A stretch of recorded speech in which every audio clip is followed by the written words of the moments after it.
اب میں ایک موضوع لے رہا ہوں، یہ جو قربانی کا مسئلہ ہے، اس کے بارے میں ایک زمانے میں تو بہت منکرین حدیث کی طرف سے اس کے خلاف بڑی جو ہے ایک مہم چلی تھی کہ ختم کیا جائے اس کو۔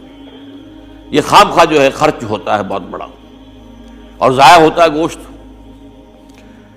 اتنے بڑے پیمانے پر گوشت ہوتا ہے، کھایا نہیں جاتا۔ اچھا، ایک زمانے میں فریج بھی نہیں تھے، یہ بھی نہیں کہ آپ محفوظ کر دیں، گوشت ضائع بھی ہو سکتا تھا، اور بھی چیزیں جو ہے وہ گوشت کی وہ صحیح طور سے استعمال نہیں ہوتی تھی۔ تو اس کے اوپر بڑا پروپیگنڈا منکرین حدیث کا رہا کہ یہ جو ہے قربانی صرف حج کے موقع پر ہے۔ میں اس کی نفی کے لیے آج آپ کو بتا رہا ہوں کہ سورہ حج کے اندر جو دو رکوع ہیں، ایک چوتھا ایک پانچواں، چوتھے رکوع میں بھی قربانی کا ذکر ہے، پانچویں میں بھی قربانی کا ذکر ہے۔ یہ ایک دم جو ہے ایک جگہ پر جو دو طرح کی قربانیوں کا ذکر ہو رہا ہے، یہ کیوں ہو رہا ہے؟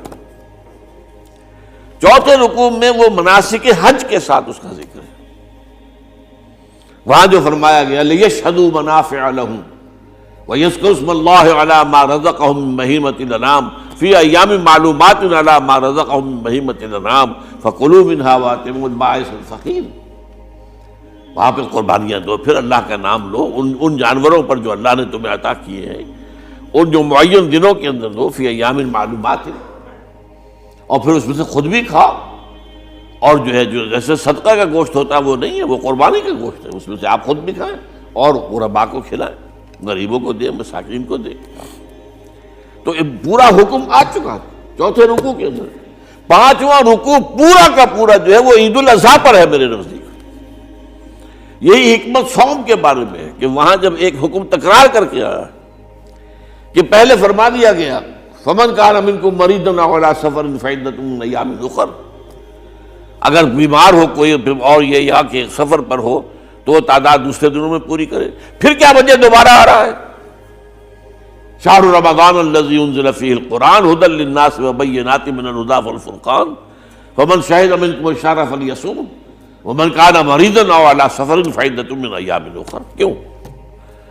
یہ تو ادبی اعتبار سے یہ کلام کا عیب شمار ہوتا ہے، تکرار بلا کسی سبب کے، نہیں، سبب کے بغیر نہیں ہے۔ وہاں کیا تھا؟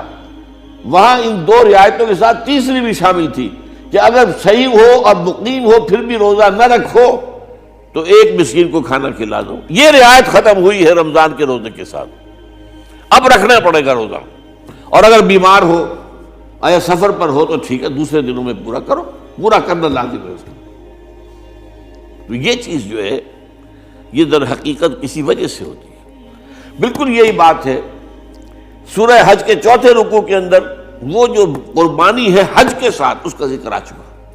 اب سنیے یہ جو آ رہا ہے، فرمایا وَلِكُلِّ أُمَّةٍ جَعَلْنَا مَنْسَكًا، ہر امت پر ہم نے ایک جو ہے قربانی کا معاملہ نازل وہ جو ہے فرض کیا ہے۔ میں نے چونکہ آج شروع میں کہا تھا کہ صوم اور حج میں کچھ مشابہتیں ہیں۔ دیکھیے صوم کا حکم بھی آیا تھا تو کس طور سے آیا تھا؟ یا ایھا الذین آمنوا کتب علیکم الصیام کما کتب علی الذین من قبلکم لعلکم تتقون، اہل ایمان تم پر روزہ رکھنا فرض کیا گیا جیسے کہ فرض کیا گیا تھا ان پر جو تم سے پہلے تھے۔ یہاں پر اسی حوالے سے بات ہو رہی ہے کہ مسلمانوں یہ قربانی صرف تم پر فرض نہیں کی جا رہی، یہ تو ہر امت پر، ہر نبی ہر رسول کی امت۔ وَلِكُلِّ أُمَّةٍ جَعَلْنَا مَنْسَكًا لِيَذْكُرُوا اسْمَ اللَّهِ عَلَيْهَا، تاکہ وہ نام لیں اللہ کا، عَلَىٰ مَا رَزَقَهُم مِّن بَهِیمَةِ الْأَنْعَامِ، جو کچھ اللہ تعالیٰ نے انہیں رزق دیا ہے۔ یہ چوپائے جو ہیں حیوانات قسم کے، ان پر اللہ کا نام لے کر چھری پھیری جائے، اللہ کے نام سے ان کو ذبح کیا جائے۔ فَإِلَٰهُكُمْ إِلَٰهٌ وَاحِدٌ فَلَهُ أَسْلِمُوا۔ تو یہ جان لو کہ اس قربانی کی اصل روح کیا ہے؟ وہ یہ ہے کہ اللہ تمہارا ایک الہ ہے، اسی کے سامنے تمہیں سر جھکانا ہے۔ یہ روح تقویٰ اگر نہیں ہوگی تو یہ قربانی بے معنی ہو جائے گی۔ نماز و روزہ و قربانی و حج یہ سب باقی ہیں، تو باقی نہیں ہے۔ جب اللہ تعالیٰ کے ساتھ تعلق نہیں ہے تو یہ ساری چیزیں ریچولز بن جائیں گی۔ اب یہ بھی ہوتا ہے 20-20 25-25 ہزار کے بکرے جو ہیں وہ لوگ لیتے ہیں، پھر ان کو گھماتے ہیں، پھراتے ہیں، ان کے اوپر ریشمی چادریں چڑھاتے ہیں، ان کو جو ہے وہ مہندی لگا کر، بہرحال وہ چیزیں جو ہیں یہ اظہار اس طرح کا یہ تو پسندیدہ نہیں ہے، تو یہ تو لوگوں کو دکھانے کی بات ہے اور اپنے پیسے کی جو ہے اپنی دولت کے اظہار کا ایک ذریعہ ہے۔ لیکن یہ کہ بہرحال قربانی انسان کرے، اور یہ کہ اس کے اندر روح جو ہے تقویٰ کی وہ موجود ہوگی۔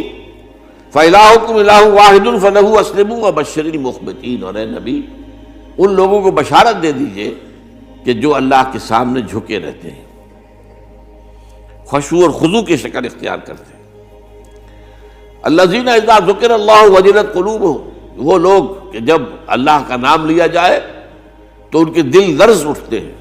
وَالصَّابِرِينَ عَلَىٰ مَا أَصَابَهُمْ، اور صبر کرنے والے جبکہ اس چیزوں پر کہ جو اللہ کی طرف سے ان پر آ گئی، وہ مصیبتیں، کوئی تکالیف۔ والمقیم الصلاۃ، اور نماز کو قائم کرنے والے۔ ومما رزقناہم ينفقون، اور جو کچھ ہم نے انہیں دیا ہے اس میں سے خرچ کرنے والے۔ یہ ایک نظام ہے پورا کا پورا جو اس آیت میں بیان کر دیا گیا، اس کا ایک جز جو ہے وہ یہ بھی ہے وَلِكُلِّ أُمَّةٍ جَعَلْنَا مَنسَكًا، یہ قربانی کا معاملہ جو ہے یہ بھی ہم نے ہر امت کے اوپر فرض کیا، ہر امت جو ہے اس کے اوپر لازم کیا گیا، اور اے مسلمانوں آج تم پر بھی لازم کیا جا رہا ہے۔ وَالْبُدْنَ جَعَلْنَاهَا لَكُم مِّن شَعَائِرِ اللَّهِ، اور یہ جو قربانی کے اونٹ ہیں، یہ خاص طور پر چونکہ عرب میں تو اونٹ کی قربانی ہوتی تھی، دوسرے جانور تو وہاں کم ہوتے ہیں، اور بہرحال ان کی قیمتی متاع بھی اونٹ ہے۔ وَالْبُدْنَ جَعَلْنَاهَا لَكُم مِّن شَعَائِرِ اللَّهِ، یہ اللہ تعالیٰ کے شاعر میں سے یہ اونٹ جو ہے یہ قربانی کا اونٹ ہے، یہ مکے لے جایا جا رہا ہے، یا یہ بکرے اور یہ مینڈے جو ہیں یہ قربانی کے ہیں، یہ وہاں جا رہے ہیں، تو یہ بھی گویا کہ ایک طرح سے اللہ کی نشانیاں بن جاتی ہیں۔ ان کے حوالے سے اللہ تعالیٰ کا ایک تصور اور اللہ تعالیٰ کے ساتھ ایک ذہنی رشتہ قائم ہوتا ہے۔ لیکن فیہا خیر، تمہارے لیے اس میں خیر ہے، بھلائی ہے۔ چنانچہ جب وہ جاتے تھے حج کے لیے تو جو بھی ان کے ساتھ دودھ دینے والا جانور ہے، قربانی کی نیت ہے لیکن دودھ جو ہے اس کا استعمال کر سکتے ہیں درمیان میں، اور بھی کوئی اگر ان کی کوئی چیزوں سے فائدہ اٹھانا ہو، لکم فیہا خیر۔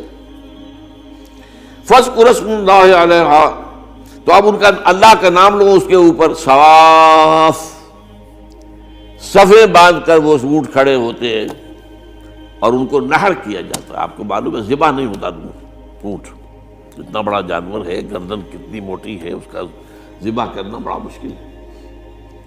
نہر کہتے ہیں اس کو۔ کھڑا ہے اونٹ اور ایک برچھا، چھوٹا سا برچھا ہے جو اس کے یہاں گردن کے یہ جہاں آ کر دونوں ہنسلیاں ملتی ہیں وہاں پر مارا جاتا ہے، اور یہاں سے جو بہت بڑی وین ہے وہ در حقیقت ایورٹا، وہ جو ہے ختم ہوتا ہے، تو وہاں سے خون کا پھر فوارہ آتا ہے، اور اس کے بعد پھر وہ اونٹ کھڑا کھڑا وہ رفتہ رفتہ اس کا جب خون نکل جاتا ہے تو وہ کمزور ہو کر نیچے گر جاتا ہے۔ یہ نہر ہے۔